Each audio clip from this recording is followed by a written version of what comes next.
So now I want to make a handle that I'm going to use for my doors and for my drawers. Now, the size will vary for the drawers, but for the doors it's going to be the same size. And because I'm going to be replicating this handle, I'm going to make it into a component. So I'm going to start by making my first one. And I'm going to place it an inch over along this panel, 3 inches down. It's going to be 6 inches long and half an inch wide.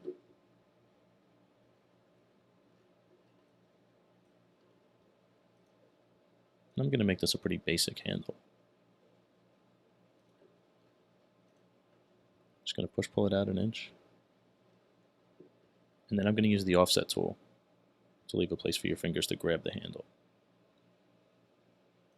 Now with the offset tool, typically when we select a face, it's going to make parallel lines from all sides or edges of that face. And oftentimes we want that, but for now we don't really want to offset all of the edges. So if I want to offset only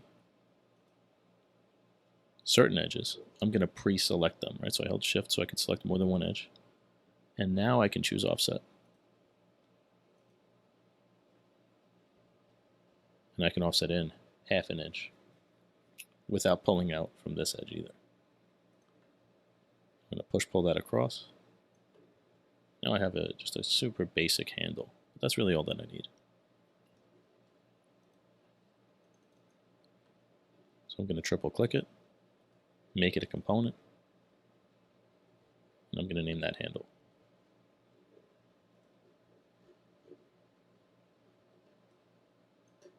And now I'm going to use the move tool to accurately copy. Right, so I move with the control key. I can copy it from this corner of the door panel to that same corner on the next door panel. And that's going to give my placement the accuracy that I want.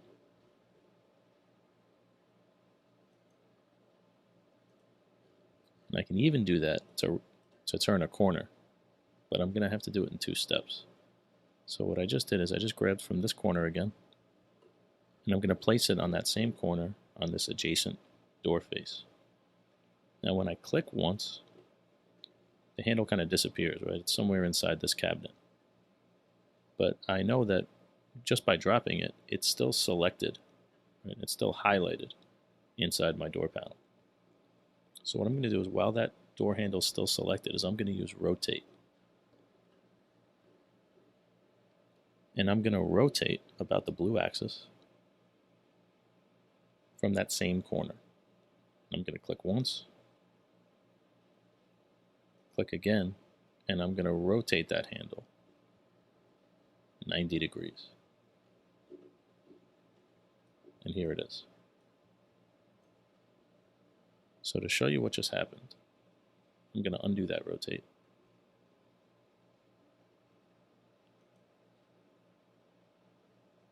And I'm going to show you what's happening inside this cabinet. So here we have the section plane tool that later on we're going to use a lot. But I just want to use it quickly to show you the inside of the cabinet without having to hide any geometry. So what that does is it temporarily cuts away my model, and I can move it up or down, in this case down, to reveal what's happening inside. Oh, but I don't want to go too low, because I need the top of that door. Perfect. So now I have this component selected once again. And now if I rotate, again, I choose this corner as my pivot point. Then I can rotate 90 degrees. And my handle ends up exactly where I want it to. So it's just a cool little trick. I'll get rid of that section plane for now. Okay, so I went ahead and I added the handles to the rest of the doors and drawers. And I thought I was going to resize them for the drawers, particularly these long ones, but I actually like the way that they look as is. If you were to resize them, then all you can do is use the same component and you can scale it. And if you scale a component without actually editing the component, what I mean by that is, if you're not inside this editing mode, then you can scale it without affecting any of the other copies. But again, I don't see any reason to change the size here. Okay, so the last thing we're going to model before we apply colors to our kitchen is the range hood. So I'm going to start by placing this 30 inches above the countertop.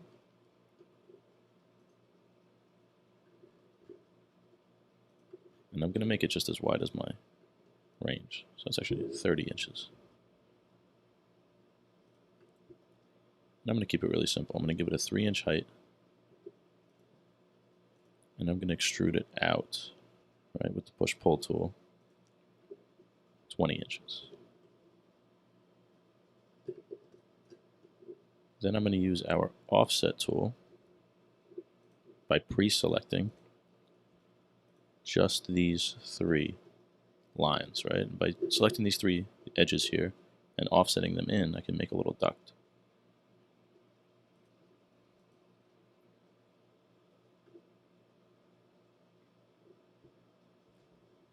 I'll go in 10 inches and I'll push-pull that up as well. And I'll just go right up to the ceiling.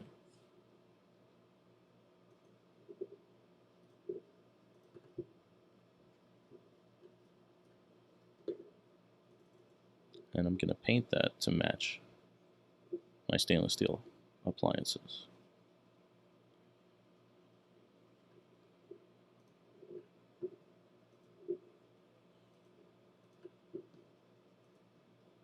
We'll group those together.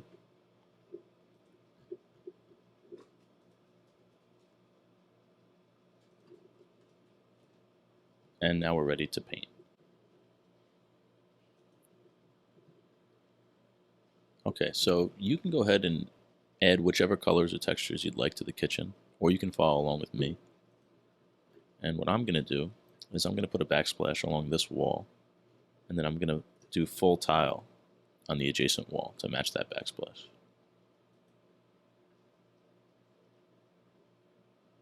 So I'll go up 18 inches, right, so I can hit right underneath my countertops. And then what I need to do is edit the group, right, that is this wall, so that I can split this wall. So that when I paint 18 inches, right, for this tile, it's not going to, include paint above.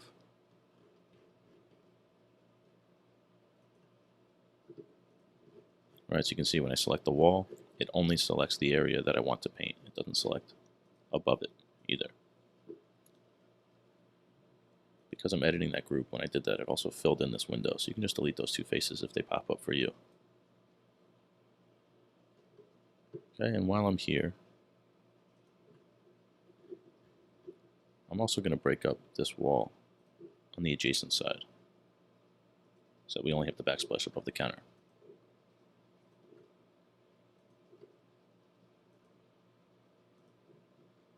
And now we'll paint. So I'm going to do a tile backsplash. I have one that I like for this room. Here it is.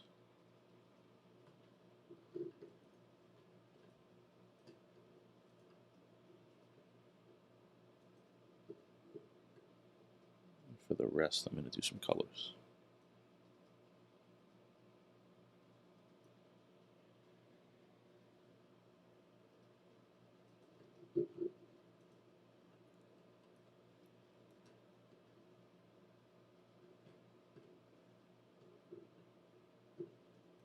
Okay, so these 2 walls, I'm going to keep a light gray, and the remainder of this wall.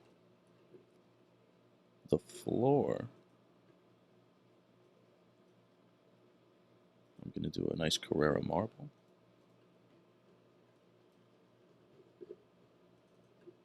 And I'm going to paint this window, which is a component, right? So then when I paint this window, this one will be painted to match.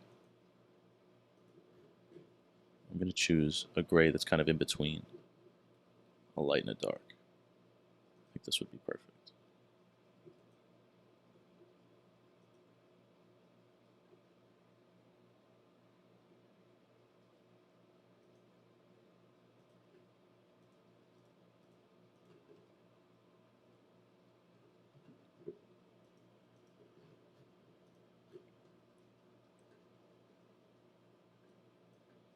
And now for my lower cabinets, right, the base cabinets, I'm going to do a dark gray.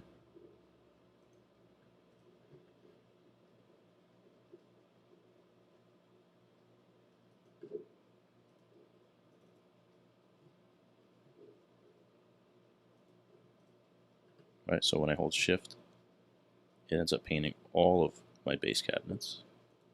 And I'll do the same for the cabinet faces. This is why I grouped them together before, so when I hold shift, it will paint all faces of the same color. Now my upper cabinets, right, these wall cabinets, I'm also going to do a gray, but I'm going to do a much lighter gray.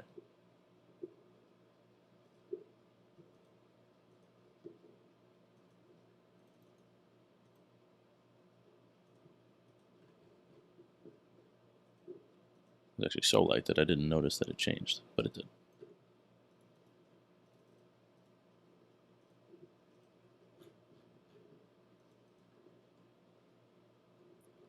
And for my countertop, I'm going to do a granite.